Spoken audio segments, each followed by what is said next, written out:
বাংলাদেশে শেখ হাসিনা সরকারের পতন হলে একে একে দুর্নীতির অভিযোগ উঠতে থাকে শেখ পরিবারের একাধিক সদস্যের বিরুদ্ধে।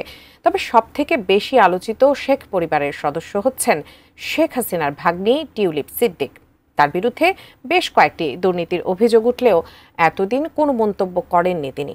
তবে এবার প্রথমবারের মতো প্রকাশ্যে কথা বলেছেন তিনি।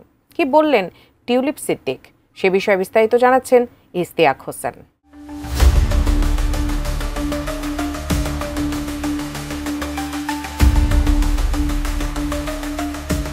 টিউলিপ সিদ্দিক লন্ডনের হ্যাম্পস্টেড ও হাইগেট আসনের এমপি, যিনি বাংলাদেশের দুর্নীতি তদন্তের মুখোমুখি। তার বিরুদ্ধে উঠেছে একাধিক অভিযোগ, যেগুলোর মধ্যে তার খালা শেখ হাসিনার শাসনকাল এবং আওয়ামী লীগের সঙ্গে সম্পর্কের বিষয়টি সবচেয়ে বেশি প্রাধান্য পেয়েছে। যদিও টিউলিপ সিদ্দিকের দাবি এই অভিযোগগুলো ভিত্তিহীন এবং রাজনৈতিক উদ্দেশ্য প্রণোদিত, তবে টিউলিপের আইনজীবীরা বাংলাদেশ দুর্নীতি দমন কমিশন দুদককে চিঠি লিখে জানিয়েছে তারা সব প্রশ্নের আনুষ্ঠানিক উত্তর দেওয়ার জন্য প্রস্তুত।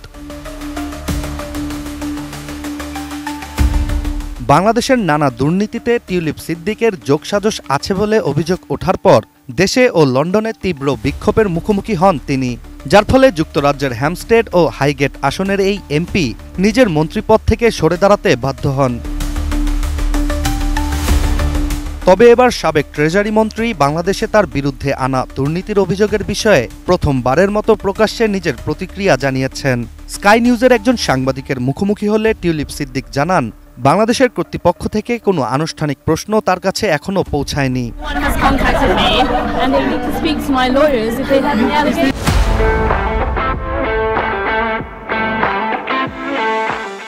তিনি স্কাই নিউজের সাংবাদিককে পাল্টা প্রশ্ন ছুড়ে দিয়ে বলেন, তার দেয়া আইনি চিঠিটি ভালো করে দেখতে। টিউলিপের অভিযোগ, বাংলাদেশ কর্তৃপক্ষ একবারের জন্য তার সঙ্গে যোগাযোগ করেনি, শুধু অভিযোগ তুলে ধরেই বাংলাদেশ কর্তৃপক্ষ চুপ করে বসে আছে।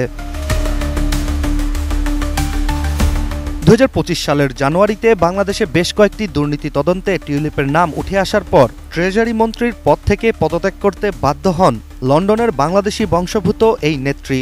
তার বিরুদ্ধে অভিযোগগুলো মূলত তার খালা শেখ হাসিনার সঙ্গে সম্পর্কের ওপর কেন্দ্র করেই তৈরি। গত আগস্টে সারা দেশে তার বিরুদ্ধে রক্তক্ষয়ী বিক্ষোভের পর তিনি দেশ ছাড়তে বাধ্য হন।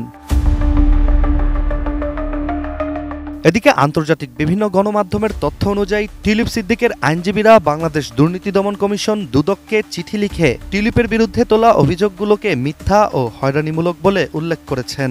এছাড়া আনুষ্ঠানিক চিঠিতে আইনজীবীরা আরও উল্লেখ করেছিলেন যে দুদককে 2025 সালের 25 মার্চের মধ্যে অথবা তার আগে টিউলিপ সিদ্দিককে প্রশ্ন করতে হবে, তা না হলে ধরে নেওয়া হবে যে উত্তর দেওয়ার মতো কোনো বৈধ প্রশ্ন নেই বাংলাদেশি কর্তৃপক্ষের।